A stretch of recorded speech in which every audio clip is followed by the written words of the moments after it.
They say blood is thicker than water, but nobody tells you what happens when that blood turns to poison. My name is Olivia Hartwell, and the day my mother told me I wasn't welcome at Thanksgiving because my sister's new husband thought I'd ruined the vibe, I should have known that was just the beginning of something way darker than a family drama. I'm talking Upper East Side, penthouse level darkness. The kind that comes wrapped in Hermes scarves and fake smiles over bottomless mimosas. But here's the thing about being the black sheep in a family of wolves. You learn to bite back harder. I was sitting in my corner office at Hartwell and Associates, the corporate law firm my grandfather built from nothing, when Henry Ashford walked through my door that next morning. My assistant Mara had texted me, "Your BIL is here," with about 15 question marks, which should have been my first clue to lock the damn door. Henry was the kind of guy who looked like he'd stepped out of a Ralph Lauren ad. All preppy good looks, that effortless charm that screamed old money, even though I knew for a fact his family had filed for bankruptcy twice. My sister Charlotte had met him at some charity gala in the Hamptons 6 months ago, and they'd gotten married so fast it made my head spin. Mom was over the moon, of course, because Henry came with connections, country club memberships, and that elusive quality she'd always valued more than actual character, social status. The second Henry saw me sitting behind my mahogany desk, his face went white as fresh snow in Central Park. Not pale, not surprised. I'm talking full body, ghost seeing, life flashing before your eyes white. And then he started screaming, "You, what the hell are you doing here? Oh my God, this can't be happening." He stumbled backward, knocking over the Tiffany lamp on my credenza, his hands shaking like he'd seen the devil herself. I just sat there, pen in hand, watching this supposedly sophisticated man completely lose his mind in my office while Mara and 3 other associates poked their heads around the doorframe to witness the absolute chaos. "Henry," I said, my voice cool as the vodka martinis we used to serve at our family's Fifth Avenue parties, "you're making a scene. This is my office. The question isn't what I'm doing here, it's what the hell you're doing here." But he wasn't listening. He kept backing up, his Brooks Brothers loafers catching on the Persian rug, his eyes darting around like he was looking for an escape route. She said you were in consulting. She said you work in Boston. She never mentioned..." His voice broke off, and something clicked in my brain. That satisfying sound of puzzle pieces sliding into place. My baby sister had lied to her husband about me. Not just a little white lie, but a full-blown fabrication about my entire existence. And from the way Henry was hyperventilating against my doorframe, there was a reason for that lie. "Sit down," I commanded, gesturing to the leather chair across from my desk. "You're going to tell me exactly why you're freaking out. And you're going to tell me right now." Henry didn't sit. Instead, he pressed his back against the wall, his perfectly styled hair falling into his eyes. "Does Charlotte know you work here?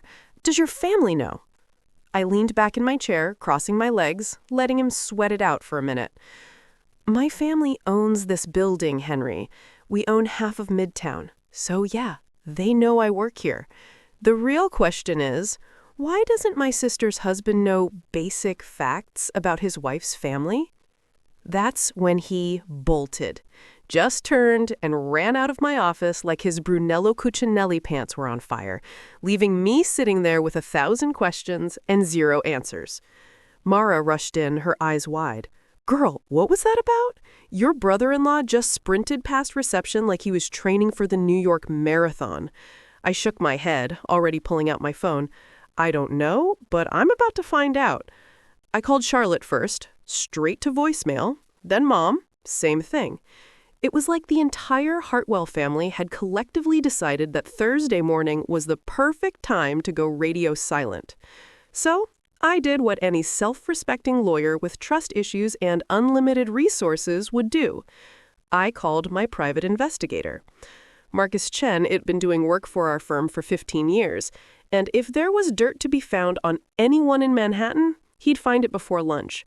"Marcus, I need a full background check on Henry James Ashford, and I mean full. Financial records, employment history, criminal background, parking tickets, everything. I want to know what he ate for breakfast in the 3rd grade if you can find it."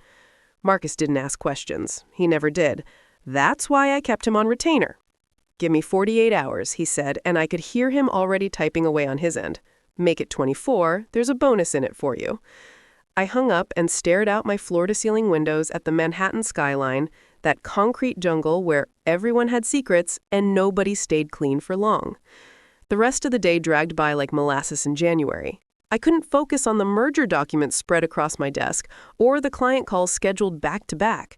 My mind kept replaying Henry's reaction, that pure, unadulterated terror in his eyes.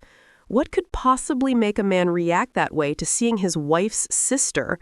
I'd never even met Henry before the wedding, which I'd been invited to but had skipped because I was in London closing a deal. Charlotte had sent me photos, her in that gorgeous Vera Wang gown, Henry looking like Prince Charming incarnate, Mom beaming in the background in her Oscar de la Renta suit. Everything looked perfect, like a page ripped straight from Town and Country magazine. But here's what I'd learned in my 10 years practicing law in New York City. The more perfect something looks on the surface, the more rotten it usually is underneath. My phone buzzed around 6 p.m. just as I was packing up my briefcase. Charlotte's name flashed across the screen. I let it ring 3 times before answering, making her wait just long enough to know I was annoyed. "Olivia," she said, her voice that same sugary sweet tone she'd used since we were kids when she wanted something. "Mom told me about Thanksgiving. I'm so sorry. Henry's just been really stressed with work, and he thought maybe a smaller gathering would be better this year." "Cut the BS, Charlotte. I didn't have patience for her games. Not anymore. Your husband showed up at my office this morning and had a complete meltdown when he saw me. Want to explain why you never told him I work at the family firm? Why you told him I'm in consulting in Boston?" Silence on the other end, the kind that speaks volumes. "Liv, it's complicated." "Then uncomplicated," I snapped back. "Because from where I'm sitting, it looks like you've been lying to your husband about your own sister, and I'd really love to know why." She sighed, that dramatic exhale she'd perfected in high school theater. "Henry had a bad experience with corporate lawyers before we met. His family got screwed over in some business deal, and he has this whole thing about them. I just thought it would be easier if I didn't mention that you're a partner at a law firm. I was going to tell him eventually." It was such obvious garbage that I almost laughed. "So you told him I'm in consulting in Boston instead. That's not avoiding a topic, Charlotte. That's straight up lying about my existence. And it doesn't explain why he looked like he'd seen a ghost when he saw my face." "I don't know what you want me to say, Olivia. Maybe he was just surprised. You do have that effect on people." There it was, that subtle dig, the reminder that I was the difficult one, the sister who didn't play nice, who asked too many questions and refused to smile and nod at family dinners. Yeah, well, I'm about to have an even bigger effect when I find out what your husband is really hiding. Have a great Thanksgiving, Char. Hope the vibe is everything you dreamed of. I hung up before she could respond, my hand shaking with anger. That night, I couldn't sleep. I lay in my Tribeca loft staring at the exposed brick walls and vintage industrial beams that had cost me a small fortune, trying to piece together what the hell was going on. My family had always been complicated. Mom was a social climber who'd married into the Hartwell name and spent 30 years trying to prove she belonged in high society. Dad had died when Charlotte and I were teenagers, and my sister and I had never been close. Charlotte was the golden child, the one who did everything right, who married the right guy and said the right things at the right parties. I was the one who'd chosen career over family, ambition over tradition, honesty over keeping up appearances. But this felt different. This felt personal. Around 2 a.m., I gave up on sleep and made myself an espresso, pulling up everything I could find online about Henry Ashford. His LinkedIn was pristine. Harvard Business School, internships at Goldman Sachs, current position as VP of Investments at Ashford Capital Management, which I was pretty sure was his family's firm. His Instagram was full of pictures of him and Charlotte at charity events, yachting in the Bahamas, dining at 11 Madison Park. Everything screamed success, stability, the perfect life. But I'd seen enough perfect facades in my career to know they meant absolutely nothing. My phone lit up with a text from Marcus. "Found something interesting. Can you meet tomorrow morning, 8 a.m. at the usual spot?" The usual spot was a coffee shop in Chelsea, far enough from Midtown that we wouldn't run into anyone from the firm. I texted back a thumbs up and tried to get a few hours of sleep, though my mind was racing with possibilities. What had Marcus found? Was Henry a fraud? A criminal? Someone with a secret identity? The options were endless, and none of them were good. When I walked into the coffee shop the next morning, Marcus was already there, a thick manila folder sitting on the table in front of him. He looked worried, which was never a good sign. Marcus had seen everything in his 20-year career as a private investigator: cheating spouses, embezzlers, con artists, corrupt politicians. Nothing fazed him anymore. So if he looked worried, I should be terrified. "You're not gonna like this," he said as I slid into the booth across from him. "Just show me," I replied, grabbing the folder. The first page was a photocopy of a marriage certificate. Henry James Ashford, married to Rebecca Louise Morrison, dated 4 years ago in Las Vegas, Nevada. My stomach dropped. "He's still married?" I asked, my voice barely above a whisper. Marcus shook his head. "Keep reading." The next page was a death certificate. Rebecca Louise Morrison Ashford, deceased 3 years ago, cause of death listed as accidental drowning. Then came the police reports, news articles, investigation records. Rebecca had drowned in the swimming pool at their home in Beverly Hills, while Henry was supposedly away on a business trip.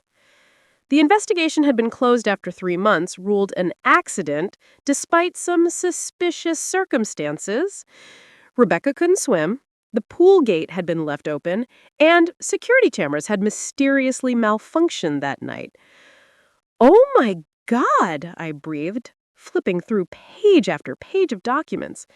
There were witness statements from neighbors who'd heard arguments between Henry and Rebecca in the weeks before her death, financial records showing that Henry had taken out a massive life insurance policy on his wife 6 months before she died, and a statement from Rebecca's sister claiming that Rebecca had been planning to leave Henry and had been afraid of him.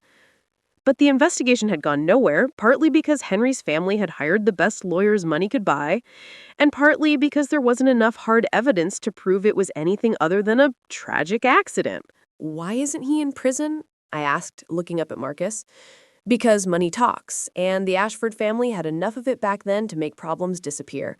His father paid off some debts to make things go away quietly, called in favors from judges and prosecutors, and got the case buried. Henry moved from LA to New York a year later, changed his appearance a little, started fresh. Your sister probably has no idea. I felt sick. My baby sister was married to a man who'd very likely murdered his first wife and gotten away with it. "There's more," Marcus said, sliding another set of papers across the table. "Henry's firm, Ashford Capital Management, it's a shell company. There is no firm. He's been living off credit cards and his family's rapidly dwindling trust fund for the past 2 years. Whatever money he told your sister he has, it doesn't exist." I sat back, my mind reeling. This wasn't just bad. This was catastrophic. And suddenly Henry's reaction to seeing me made perfect sense. He'd recognized me, not as Charlotte's sister, but as someone else, someone from before. "Marcus, I need you to find out if Henry and I have ever crossed paths. Check every case I've worked on, every client, every opposing counsel. There has to be a connection." Marcus nodded, making notes on his phone. "I'll have it by tonight." I went through the rest of my day on autopilot, sitting in meetings but not really hearing anything, reviewing contracts but not processing the words. All I could think about was Charlotte, my annoying, privileged, naive little sister who thought she'd married Prince Charming, but had actually married a potential murderer with a fake job and a hidden past. Should I tell her? Should I tell Mom? Should I go straight to the police? Every option felt wrong, incomplete, like I was missing something crucial. That evening, Marcus called. "Found it. 3 years ago, you were junior counsel on a wrongful death lawsuit. The plaintiff was Rebecca Morrison's sister, Sarah Morrison. She was suing Henry Ashford for negligence leading to her sister's death. The case was settled out of court before it went to trial. Sealed records, NDA for everyone involved. You met with Henry twice during depositions." The memory came flooding back. The conference room, the crying sister, the smug lawyer on the other side who kept smirking like he'd already won. I'd been working under one of the senior partners then, and I'd hated every minute of that case because I knew we were helping a guilty man go free. But it was my job, and I'd done it, and I'd put it out of my mind as soon as the settlement check cleared. Until now. Until that guilty man had married my sister. Henry recognized you, Marcus said, stating the obvious. He knew exactly who you were the second he walked into your office. That's why he panicked. He's terrified you're going to tell Charlotte about Rebecca. A slow smile spread across my face, the kind of smile that probably made me look a little crazy.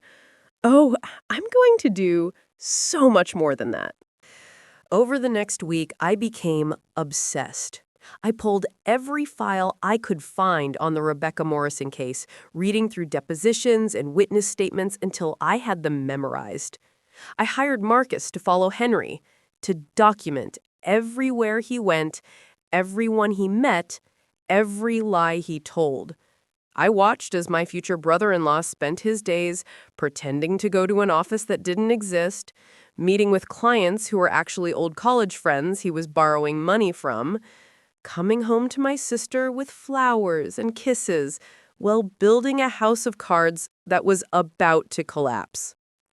Charlotte called me a few more times trying to smooth things over about Thanksgiving, but I played it cool.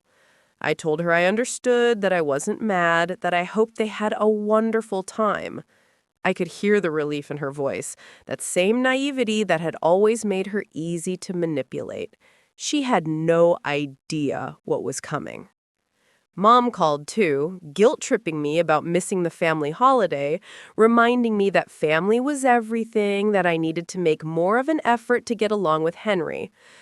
I bit my tongue and promised to try harder, all while sitting in my office surrounded by evidence that could destroy everything she'd built. The night before Thanksgiving, I was working late when my phone rang. Unknown number. I almost didn't answer, but something made me pick up. Olivia Hartwell? The voice was female, young, scared. This is Sarah Morrison. We met a few years ago regarding my sister Rebecca's death. I heard you're Henry Ashford's sister-in-law now. My blood ran cold. How did you get my number? That doesn't matter, she said quickly.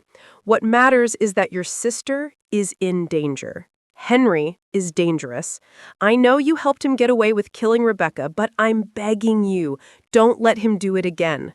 I've been tracking him since the case was closed, and every time he gets into financial trouble, someone close to him ends up dead or disappeared. Please, you have to protect your sister. What do you mean, someone ends up dead? I asked, grabbing a pen. Rebecca wasn't the first. Before her, Henry dated a woman named Jennifer Grant in college. She died in a car accident after she threatened to expose some financial fraud Henry was involved in. The brake lines had been cut, but police ruled it an accident. Then there was Rebecca. And 6 months ago, Henry's business partner in L.A., David Chen, disappeared during a hiking trip in Yosemite. They never found the body, and Henry inherited David's share of their company, which he immediately liquidated. The pattern is clear, Olivia. When Henry needs money or someone becomes a liability, they die. I felt like I was going to throw up. Why didn't you go to the police with this? I did, Sarah's voice cracked. Nobody believes me. Henry's family has too much power, too many connections. I'm just Rebecca's sister, a nobody from nowhere. But you are a Hartwell. People will listen to you. Please, before it's too late. She hung up before I could respond, leaving me sitting alone in my dark office with a knot of dread in my stomach the size of Manhattan. I spent all of Thanksgiving Day in my loft, ignoring calls from Mom and Charlotte, working on a plan. Because here's the thing about being a lawyer. You learn that evidence is everything. And right now, all I had was circumstantial.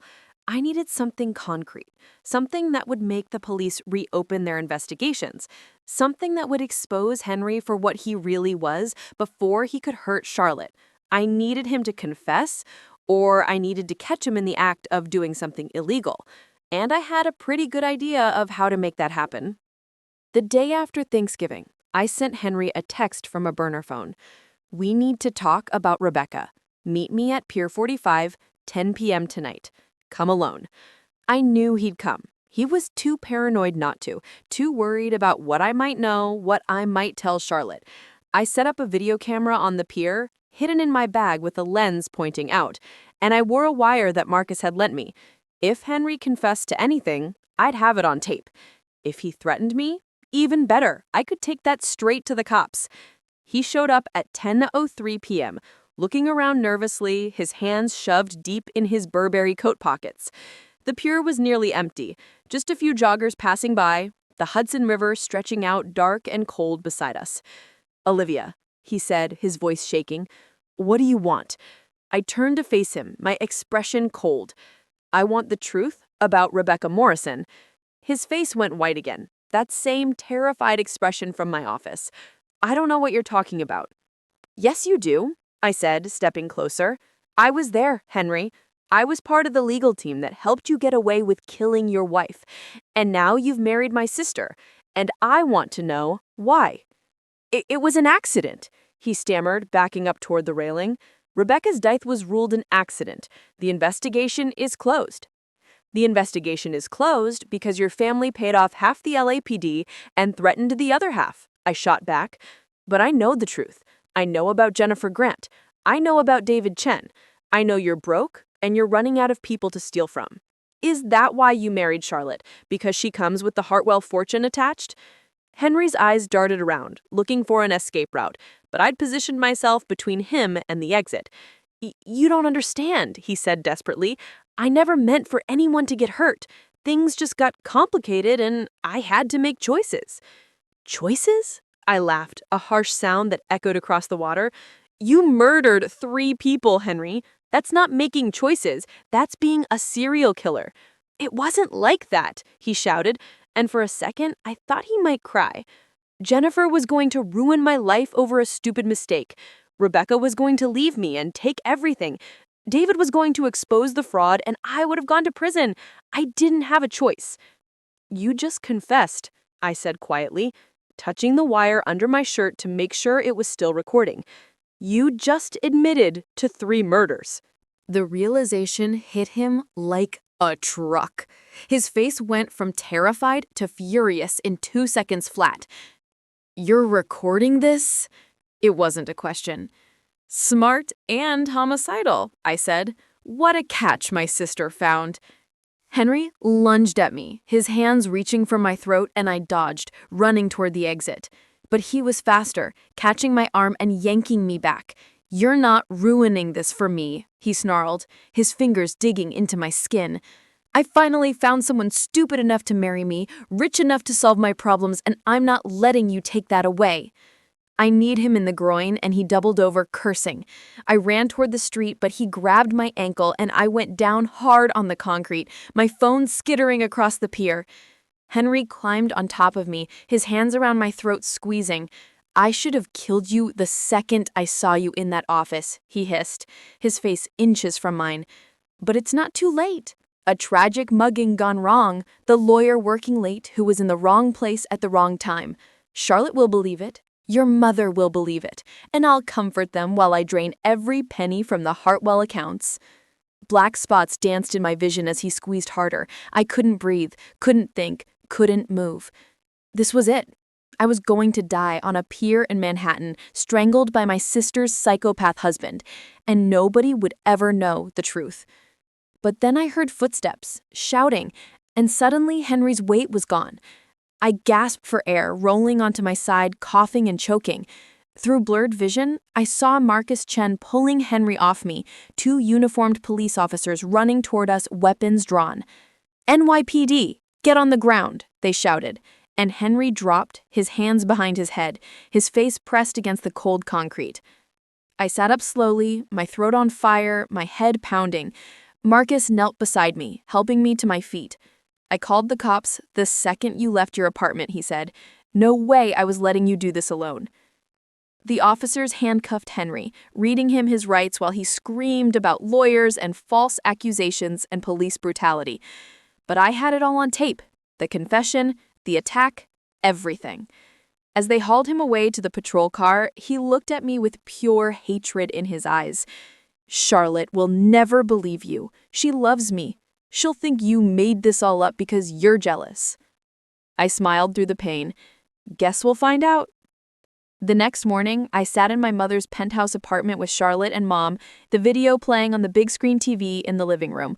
We watched Henry confess to 3 murders, watched him attack me, watched him talk about using Charlotte for her money. Charlotte cried through the whole thing, mascara running down her face in black rivers, her hands shaking. Mom just sat frozen, her face pale, her perfectly applied lipstick the only color in her complexion. When the video ended, Charlotte turned to me. "You could have told me," she whispered. "You could have warned me before I married him." "Would you have believed me without proof?" I asked gently. She looked away because we both knew the answer. She wouldn't have. She would have chosen Henley over me, just like she'd chosen him over me for Thanksgiving, just like she had always chosen appearances over reality. "I'm sorry," Charlotte said finally, "for everything. For telling him you'd ruin the vibe, for lying about you, for not being a better sister." I reached over and squeezed her hand. "We'll get through this. We're Hartwells. We survive everything." And we did. Henry was arrested and charged with 3 counts of murder, 1 count of attempted murder, and about a dozen other charges. The trial was set to begin in 6 months, and I was going to be the star witness. Charlotte filed for annulment immediately, and Mom threw herself into damage control, making sure the family name stayed as clean as possible despite the scandal. As for me, I went back to my office, to my cases, to my life. But I couldn't shake the feeling that this wasn't really over, that Henry's story had more chapters left to tell. Because 2 weeks after his arrest, I got a letter at my office. No return address, postmarked from Rikers Island. Inside was a single page, handwritten in Henry's perfect boarding school cursive. "You think you've won, but you have no idea what you've started. There are secrets in your family that make mine look like nothing. Secrets that will destroy everything you love. See you in court, sister-in-law."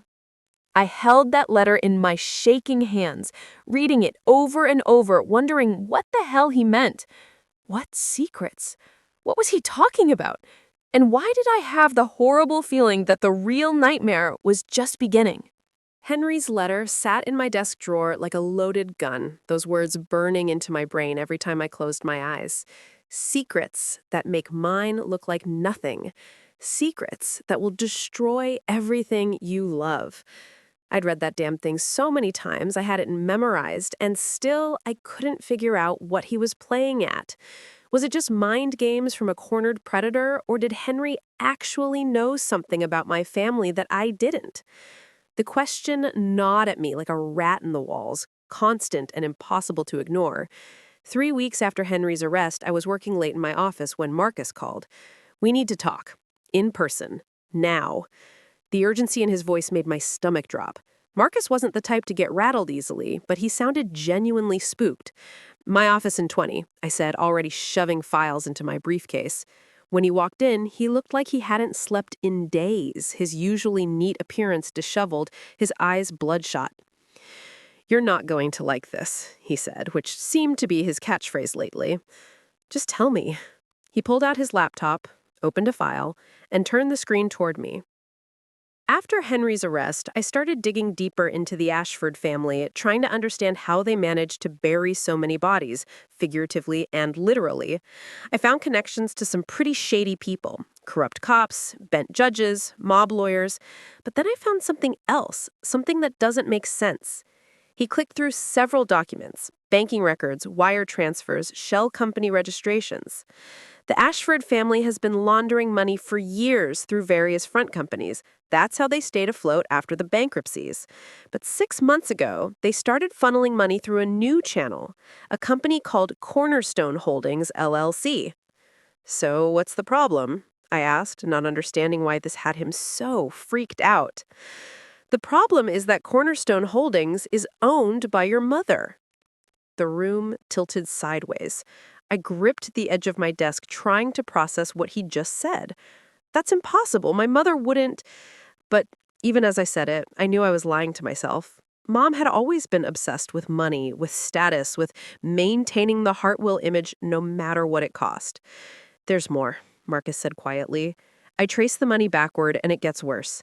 The Ashford family wasn't just using Cornerstone to launder money, they were using it to hide assets from the IRS, to pay off witnesses in Henry's case, to fund their whole operation. And your mother was getting a 20% cut of everything that passed through. I felt like I was going to be sick. How long has this been going on? Based on the records I found, about 8 years, since right after your father died. The pieces started falling into place with horrible clarity.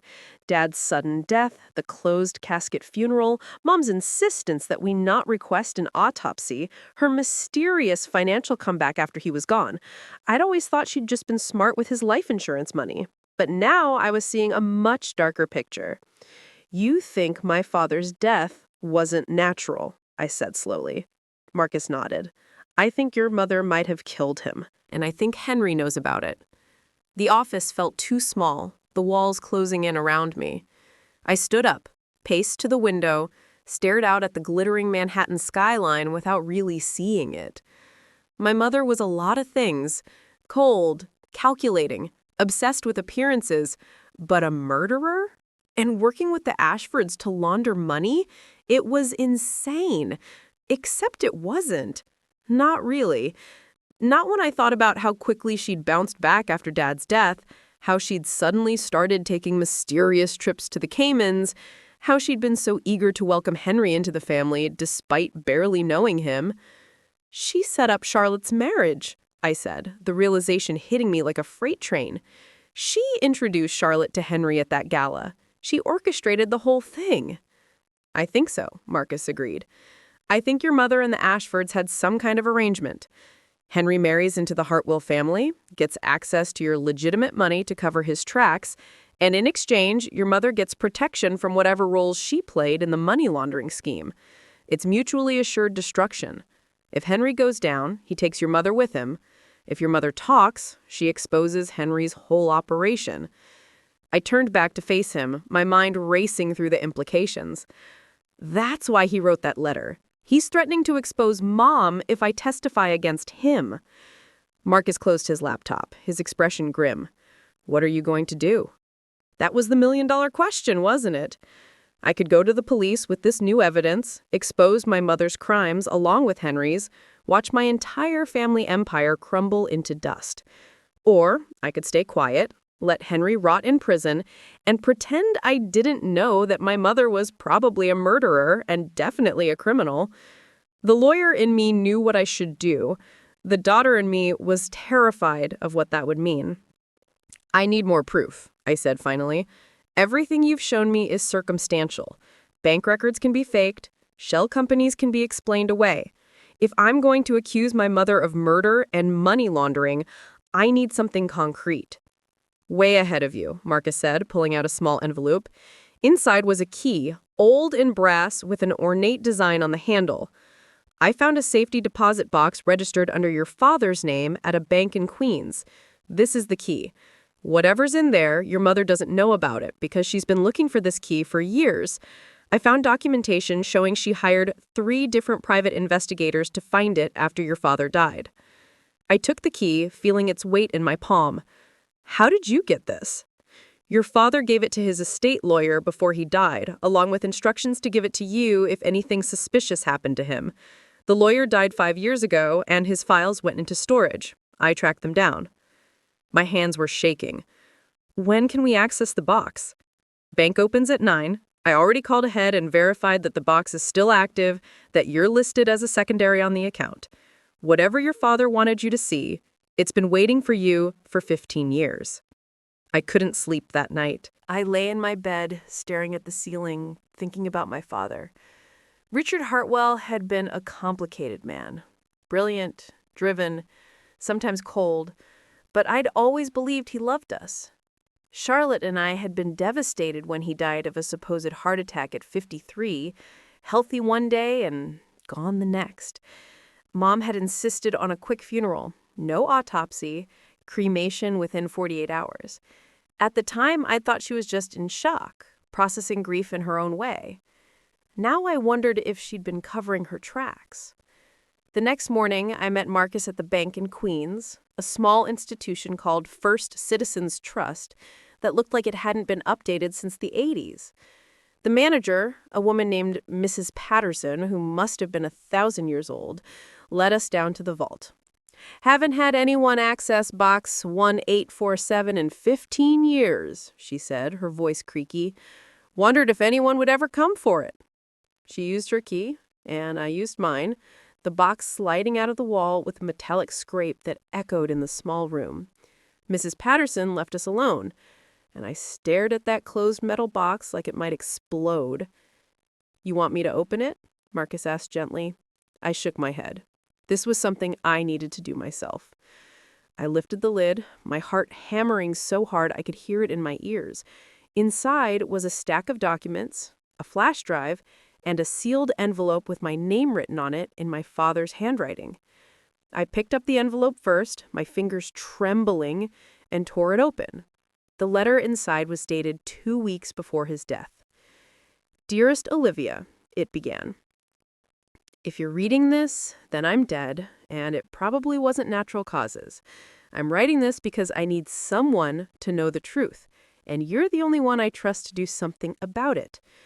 Your mother is not who you think she is. Her real name is Jessica Monroe, and before she married me, she was involved with some very dangerous people.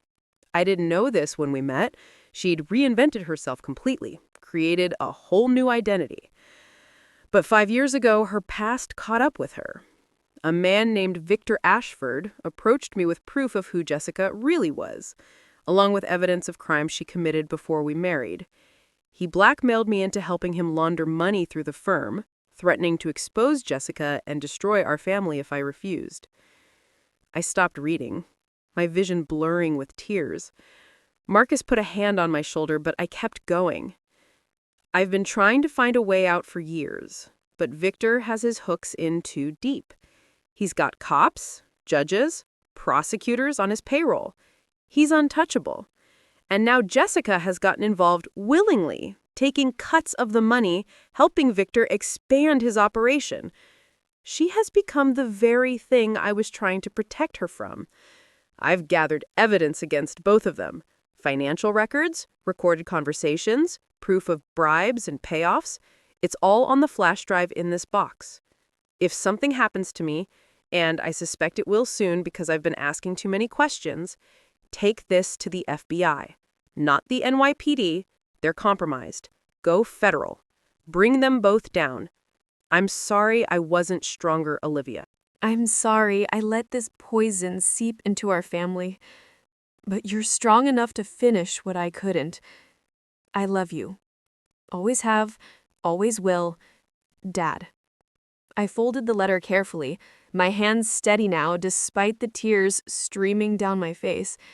The grief I'd been carrying for 15 years crystallized into something else, something harder and colder and infinitely more dangerous. My mother hadn't just stolen my father from me, she'd murdered him. She'd killed the man I loved most in the world to keep her secrets safe, and then she'd played the grieving widow while counting her blood money. "Olivia," Marcus said quietly, "what do you want to do?" I picked up the flash drive, closed my hand around it. "I want to destroy her." We spent the rest of the day in Marcus's office, going through every file on the flash drive. My father had been thorough, compiling years of evidence. There were recordings of conversations between Mom and Victor Ashford, discussing money transfers, talking about dealing with problems, planning how to keep the authorities off their trail.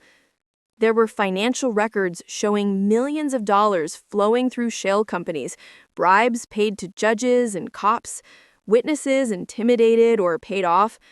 And there, buried in a subfolder labeled Contingency, was a recording that made my blood run cold. It was my mother's voice, talking to someone on the phone. "The pills are in his morning coffee. He won't taste anything. By the time anyone realizes something is wrong, it'll be too late, and the coroner will rule it a heart attack. No autopsy needed. I'll make sure of that." A male voice responded, "And you're sure you want to do this? Richard's been cooperative." "Richard's been asking questions," my mother snapped. "He's a liability now. And once he's gone, I'll inherit everything. We can expand the operation and nobody will be able to touch us." The male voice was Victor Ashford. I recognized it from depositions in Henry's case. They'd killed my father together, and Mom had collected his life insurance, his estate, his company, everything he'd built, and used it to fund a criminal empire. "Jesus," Marcus breathed. "This is enough to put them both away for life." "It's enough to put them in the ground," I said coldly. "But I need to do this right. If I go to the FBI now, they'll arrest my mother, she'll lawyer up, and some of this evidence might get thrown out on technicalities. I need her to confess on tape, the way I got Henry to confess. I need her to admit what she did." Marcus looked at me like I'd lost my mind. "That's insane. Your mother isn't going to confess to murder just because you ask nicely. She will if she thinks it's the only way to save herself," I said, an idea forming in my mind. "Henry's trial starts in 3 months. What if I tell Mom that Henry's planning to testify against her, that he's cutting a deal with the prosecutors to reduce his sentence? She'll panic, she'll want to get ahead of it, maybe try to cut her own deal, and when she comes to me for help, I'll get her to tell me everything." "That's incredibly dangerous," Marcus warned. If your mother is capable of killing your father, she's capable of killing you too. I smiled, that same cold smile I'd given Henry on the pier. Let her try. Over the next few weeks, I set the trap carefully.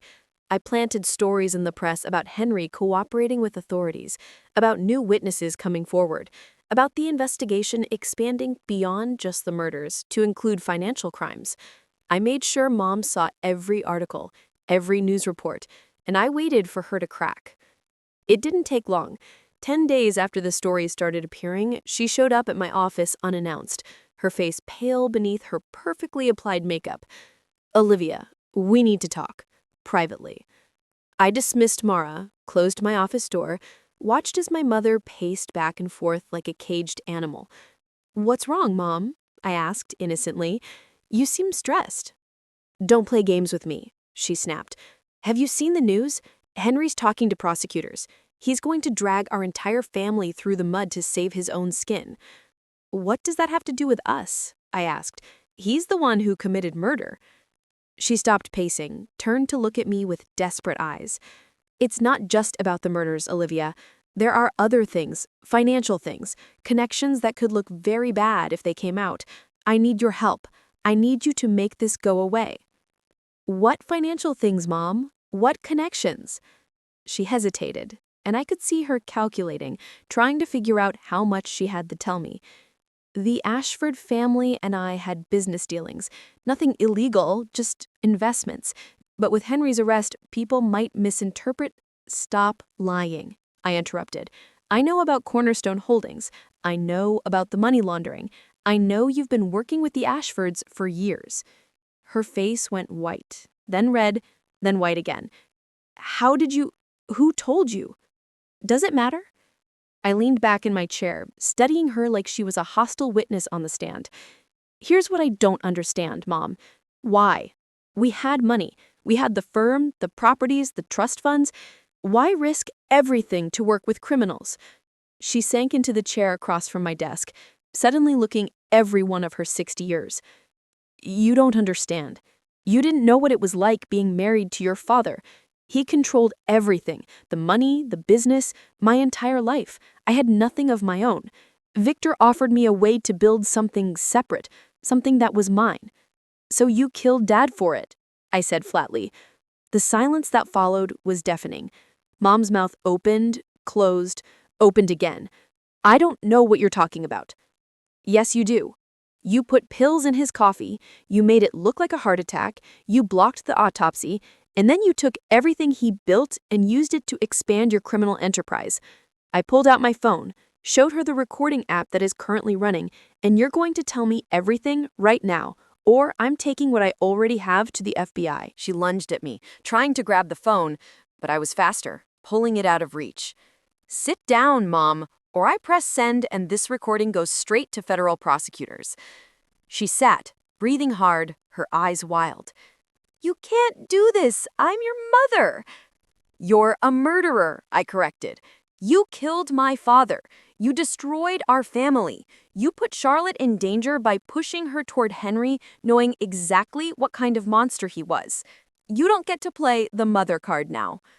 Fine, she spat, all pretense of maternal affection gone. You want the truth? Yes, I killed Richard.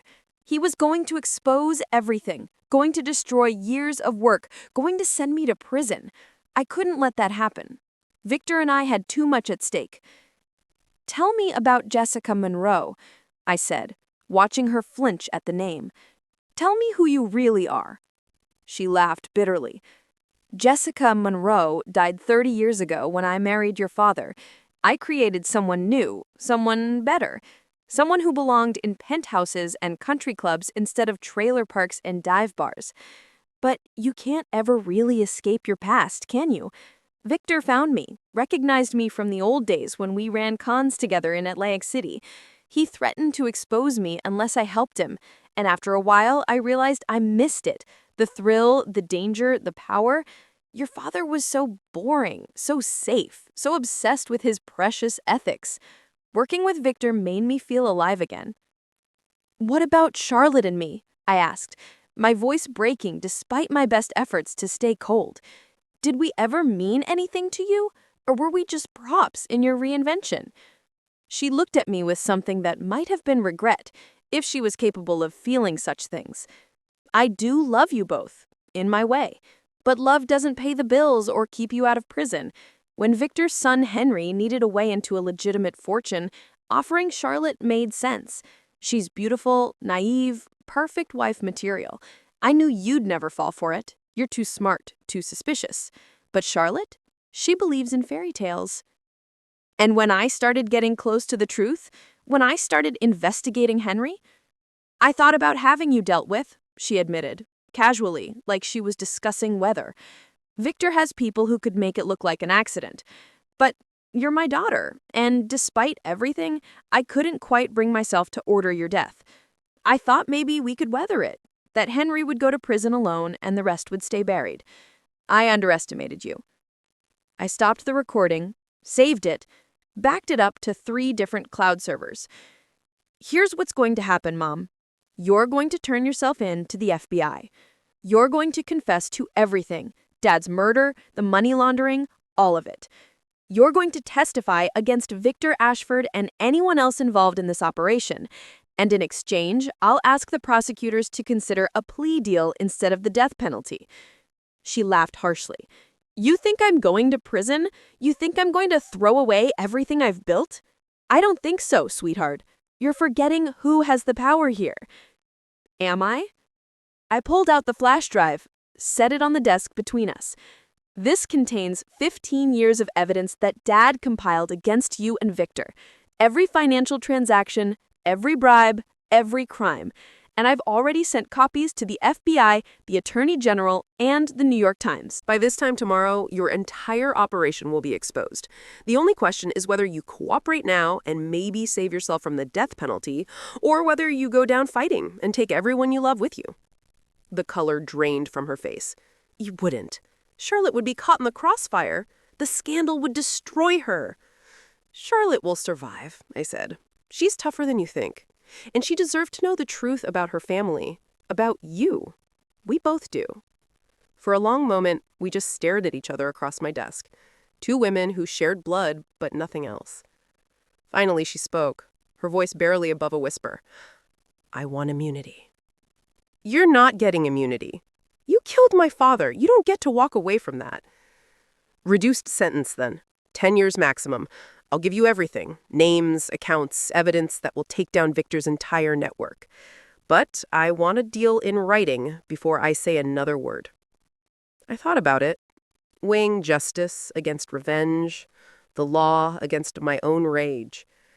10 years seemed like nothing for what she'd done, but if she could help take down Victor Ashford's entire criminal organization, maybe it was worth it. I'll talk to the FBI, I said finally. But I'm not promising anything. And Mom, if you try to run, if you try to destroy evidence or warn anyone, the deal's off, and I'll make sure you get the maximum sentence for everything. Understand? She nodded, looking smaller somehow, diminished. I need to ask you something, she said quietly. Did you ever really love me, or was I always just another case to you? The question caught me off guard. I wanted to say yes, that somewhere beneath the lawyer and the anger was a daughter who still loved her mother despite everything. But I couldn't find the words, couldn't access those feelings anymore. She'd killed too much in me when she killed my father. I don't know, I said honestly. I don't even know if I know what love means anymore. She stood up, straightened her Chanel jacket, and became Jessica Hartwell again, all poise and polish and perfect posture. For what it's worth, I'm sorry. Not for what I did. I'd do it again to survive.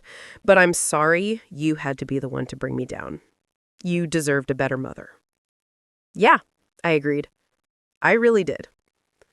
She walked to the door, paused with her hand on the handle. Your father would be proud of you, you know? You're exactly like him. Too honest, too righteous, too willing to sacrifice everything for principle. It's going to make you miserable, Olivia. Trust me on that.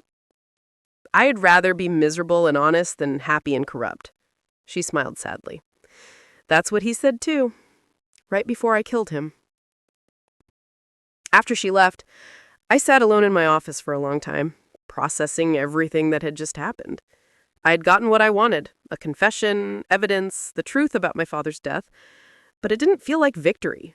It felt like I'd just burned my entire life to the ground and was standing in the ashes, trying to figure out what came next. My phone rang. Marcus. Did you get it? I asked. Every word, I confirmed. Call the FBI. Tell them we're ready to make a deal. That night, I drove to Charlotte's apartment in Soho, that overpriced loft Mom had bought her as a wedding present, with blood money. My sister answered the door in yoga pants and one of Henry's old Harvard sweatshirts, her eyes red from crying. She'd been a mess since Henry's arrest, barely eating, barely sleeping, just existing in this weird limbo between her old life and whatever came next. Liv, she said, surprised. What are you doing here? We need to talk, I said, pushing past her into the apartment. It's about Mom. I spent the next 2 hours telling Charlotte everything about Dad's murder, about Mom's real identity, about the money laundering and the criminal empire and the 15 years of lies. She cried, she screamed, she threw a lamp at the wall. But in the end, she listened.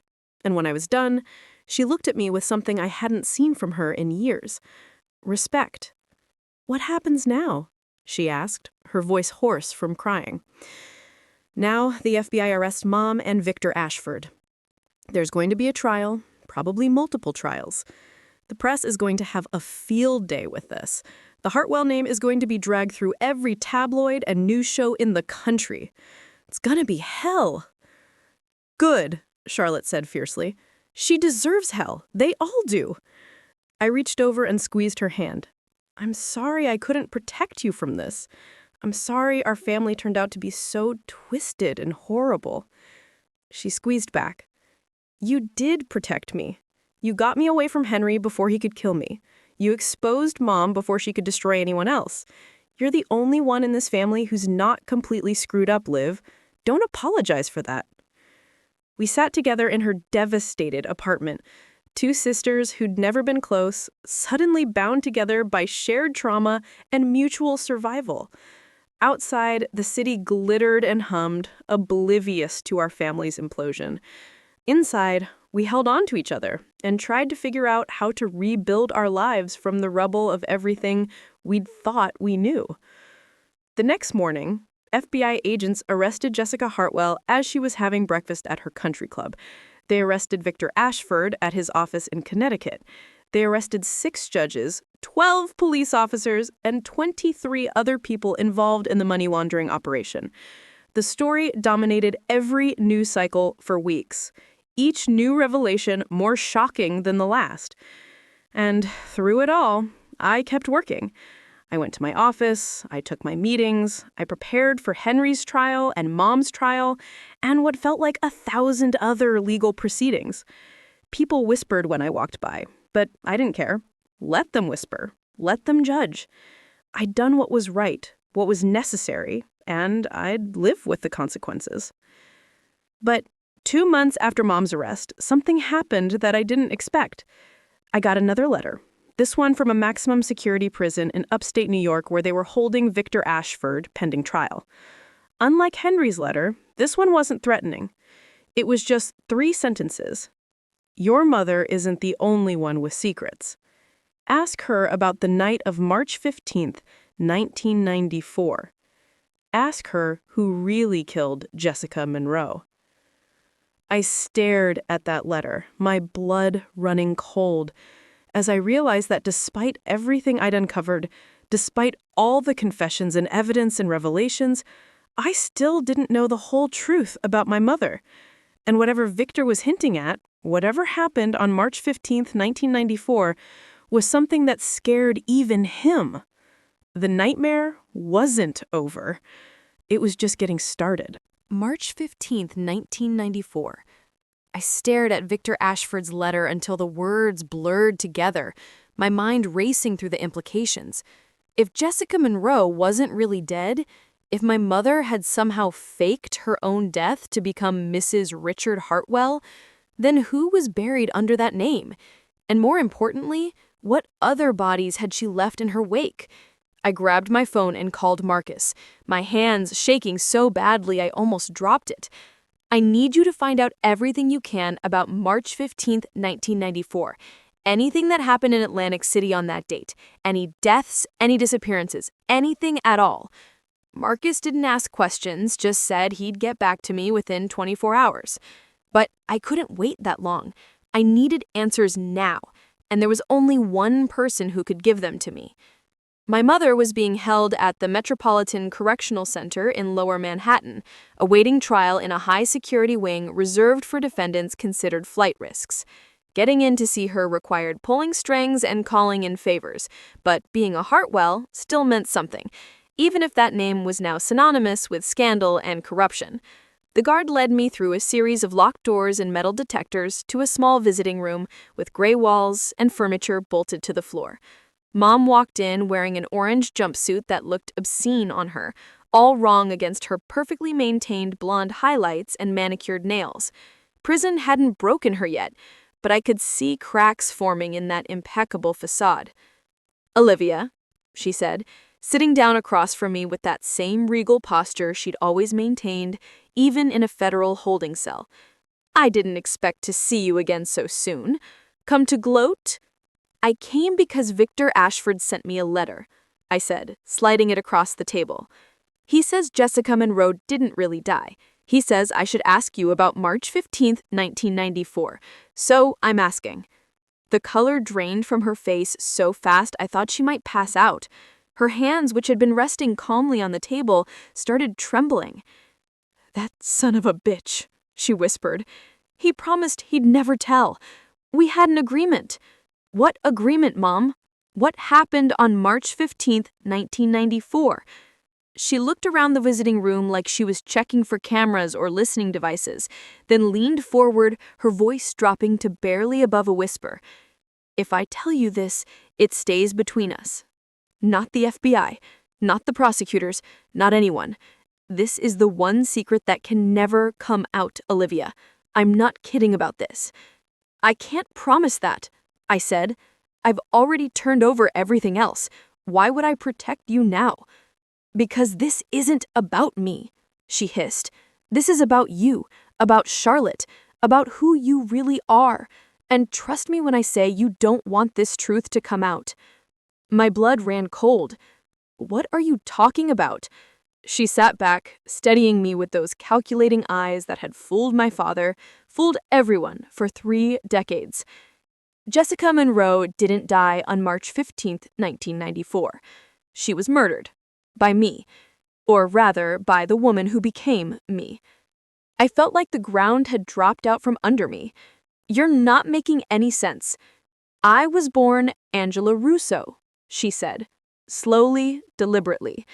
I grew up in Newark, daughter of a mob enforcer and a junkie mother who OD'd when I was 12. I ran away at 15, ended up in Atlantic City working cons with Victor and his crew. We were good.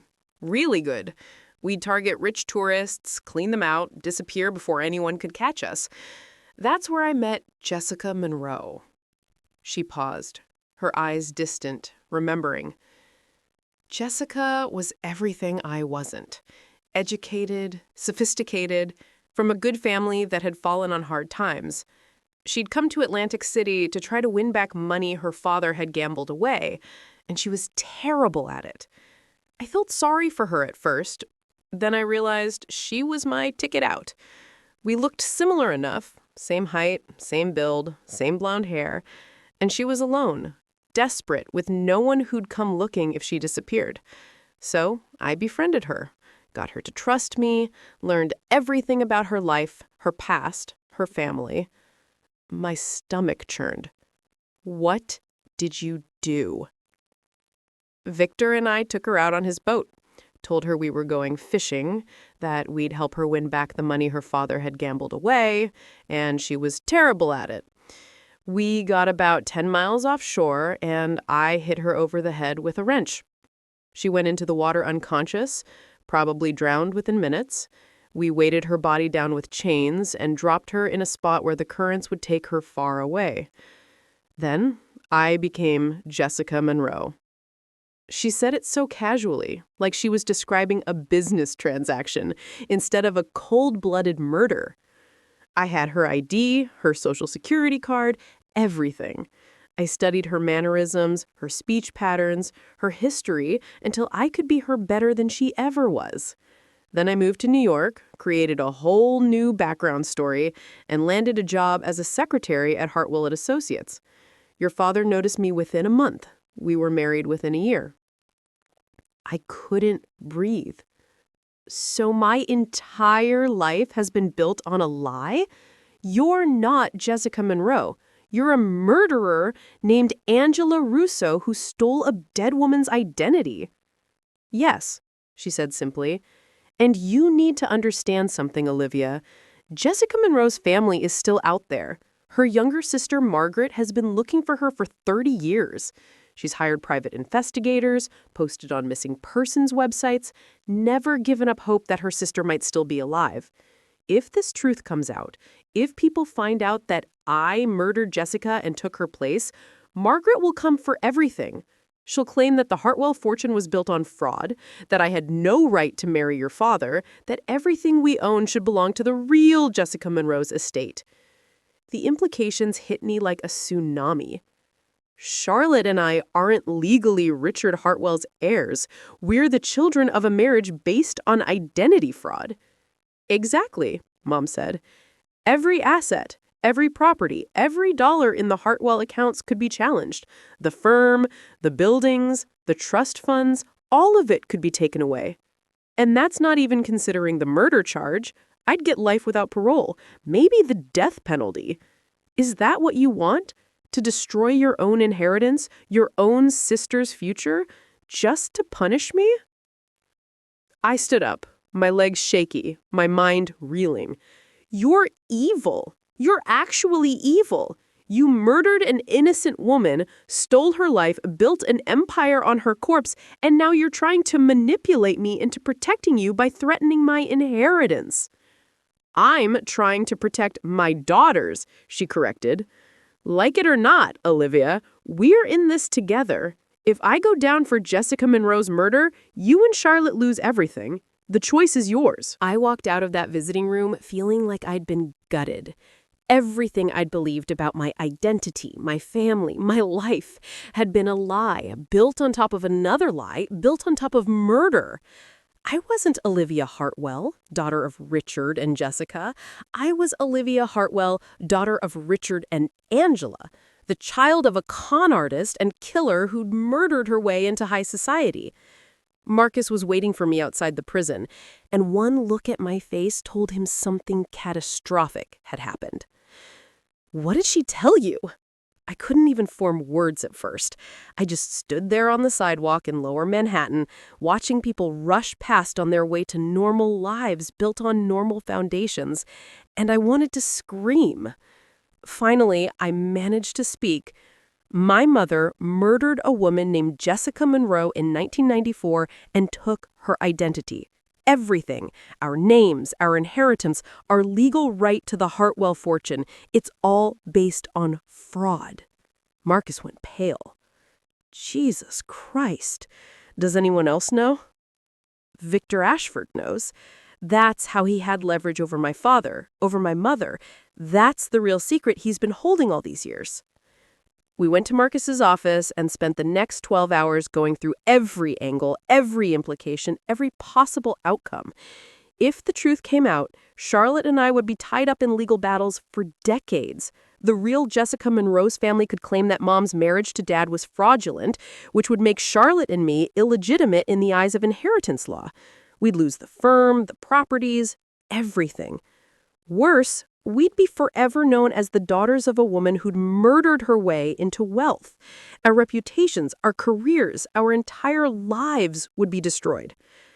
"What are you going to do?" Marcus asked finally, exhaustion written all over his face. "I don't know," I admitted. "The right thing would be to tell the FBI everything, let justice run its course, but the cost would be devastating." That night, I called Charlotte and told her to come to my loft immediately. When she arrived, I poured us both a huge glass of wine and laid out the whole horrific truth.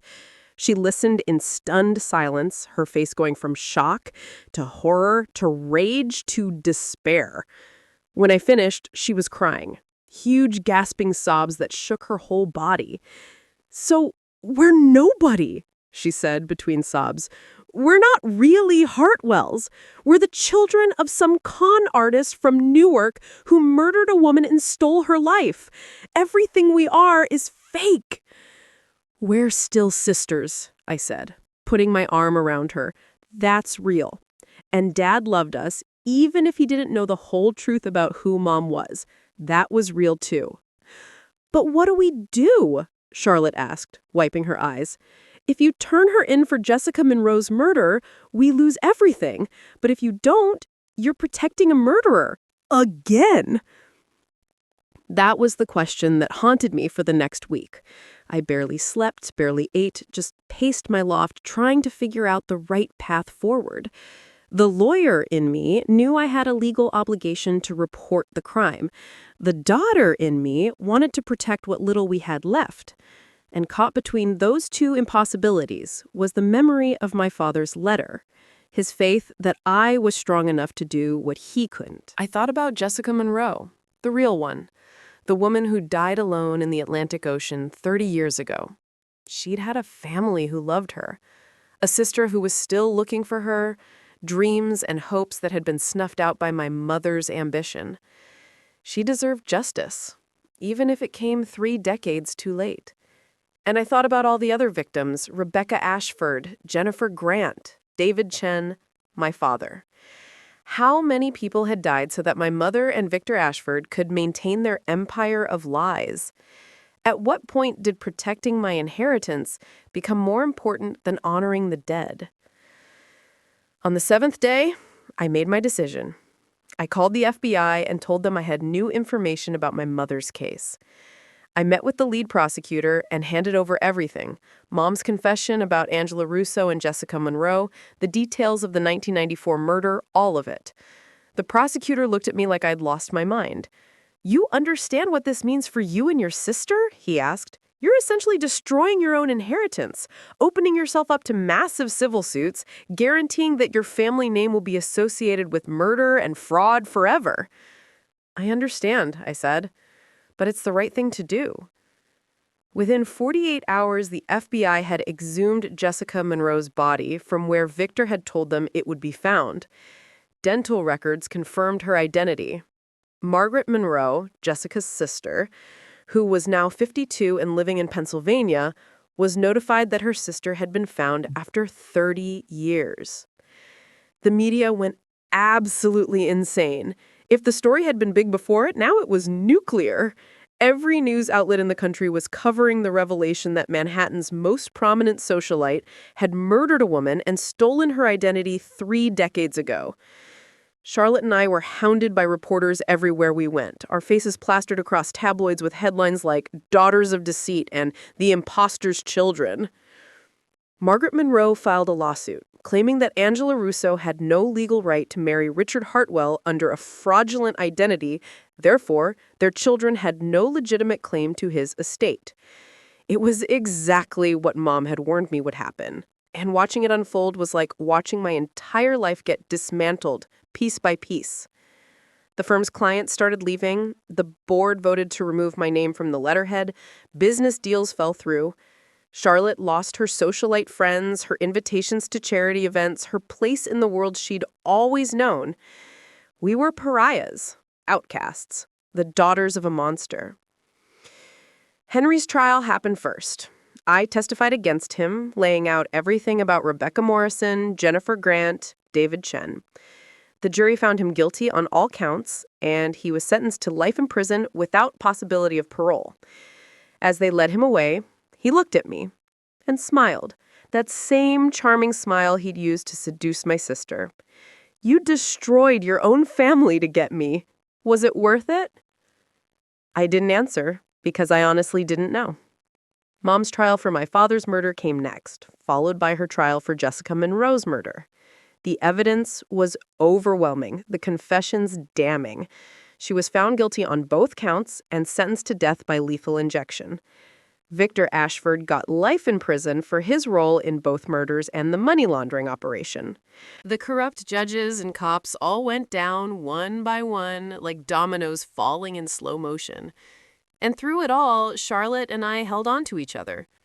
We sold the properties we could still legally claim, settled with Margaret Monroe for a portion of what we would have inherited, gave up the firm entirely. We went from being Manhattan elite to being firmly middle class, living in modest apartments, working regular jobs, shopping at Target instead of Bergdorf Goodman. Charlotte got a job at an art gallery in Brooklyn, something she'd always wanted to do but never had the courage to try. I started working as a public defender, representing people who couldn't afford fancy lawyers, trying to find some kind of redemption and helping the helpless. It was strange, living a normal life after so many years of luxury. No more penthouse apartments or personal shoppers or tables at the hottest restaurants.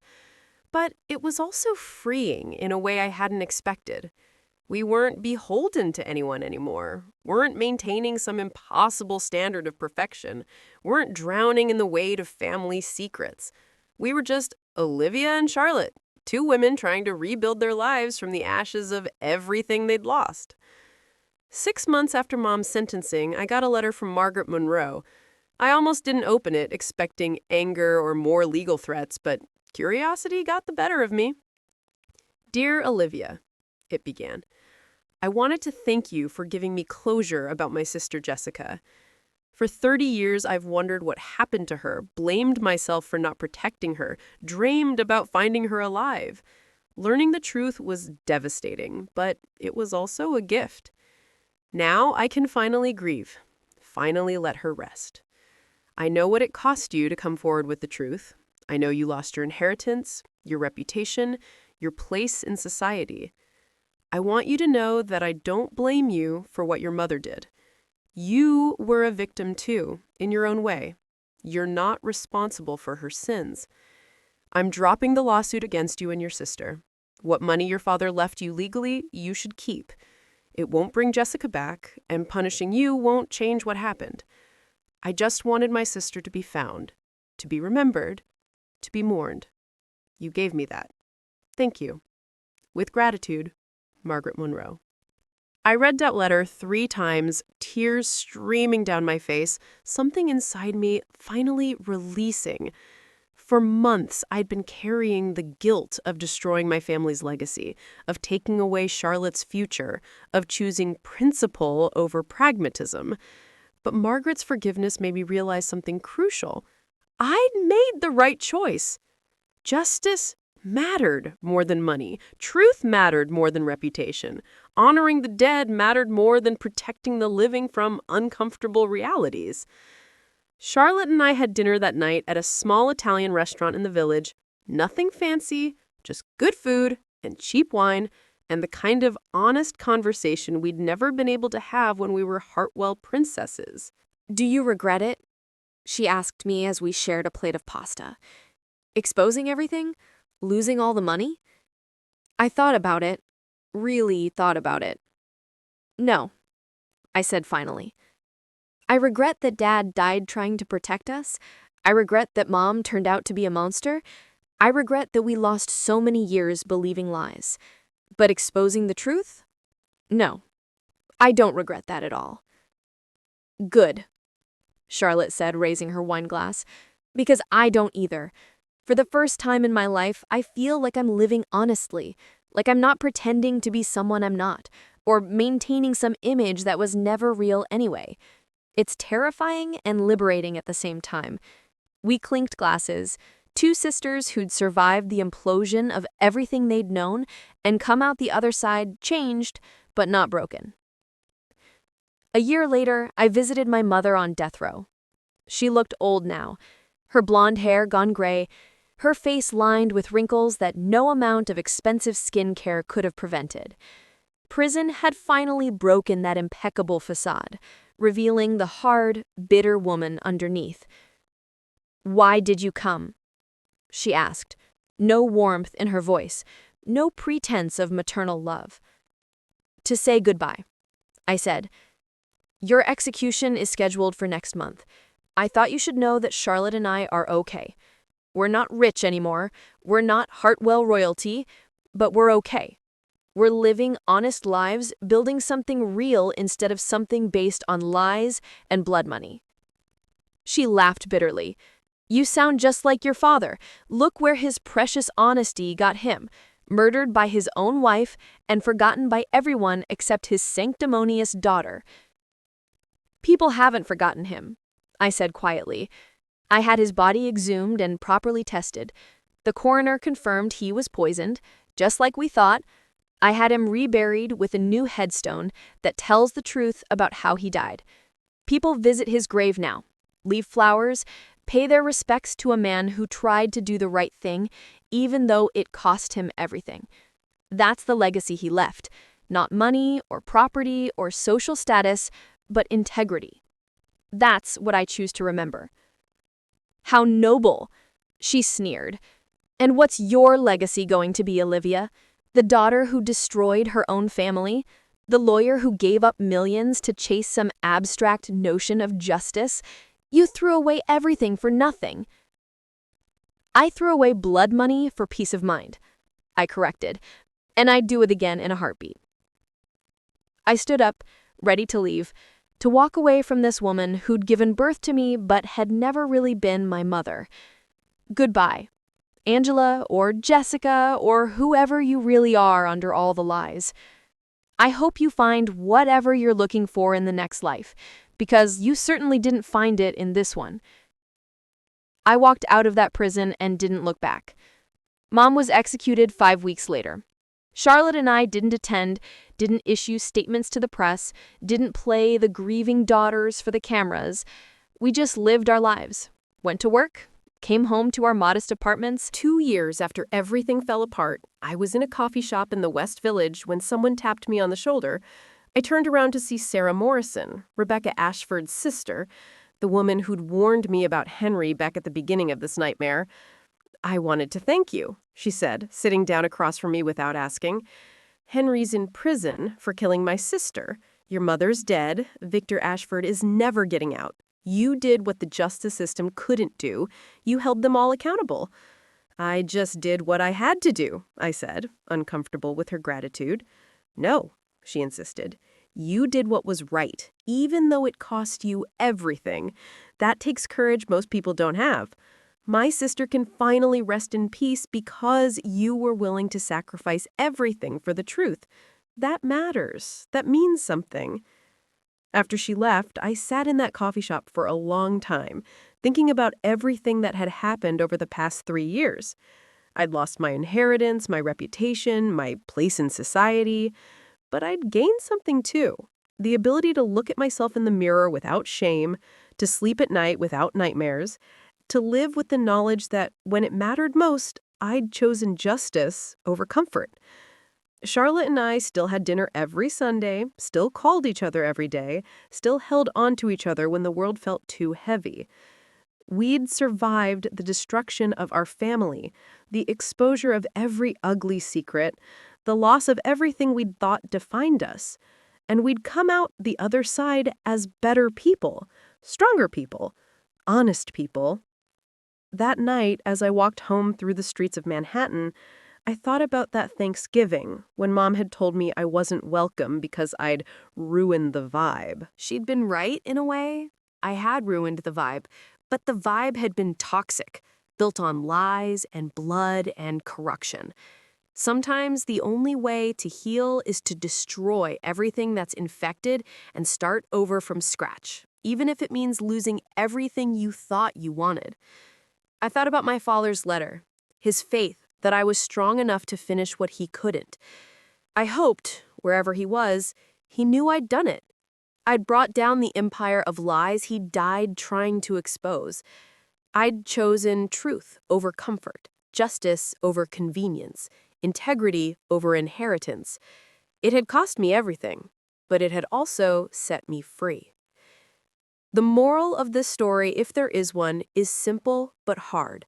The truth will always cost you something, but lies will eventually cost you everything. My mother spent 30 years building a life on murder and deception, and in the end, she died alone in a prison cell with nothing but regrets. My father tried to take the easy way out, to protect his family by hiding the truth, and it got him killed.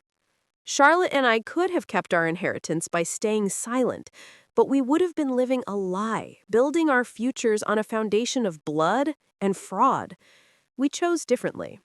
We chose honesty, even though it was expensive, even though it hurt, even though it meant giving up everything we'd been raised to value. And in the end, we found something worth more than all the penthouses and country clubs and trust funds in the world. We found peace. We found integrity. We found each other. Sometimes the only thing worth keeping is your conscience. Everything else can be rebuilt from scratch, but once you compromise your principles, once you choose comfort over truth, you lose something you can never get back. That's the lesson I learned from watching my family destroy itself from the inside out. That's the lesson I hope someone, somewhere, might learn from our story. The vibe I supposedly ruined wasn't worth preserving anyway. The real tragedy would have been if I'd stayed silent, if I'd protected the lies, if I'd chosen money over meaning. I destroyed my family's legacy, but I saved my soul. And given the choice again, knowing everything I know now about what it would cost, I'd make the same decision every single time. Because at the end of the day, the only person you have to live with forever is yourself. Make sure that person is someone you can respect.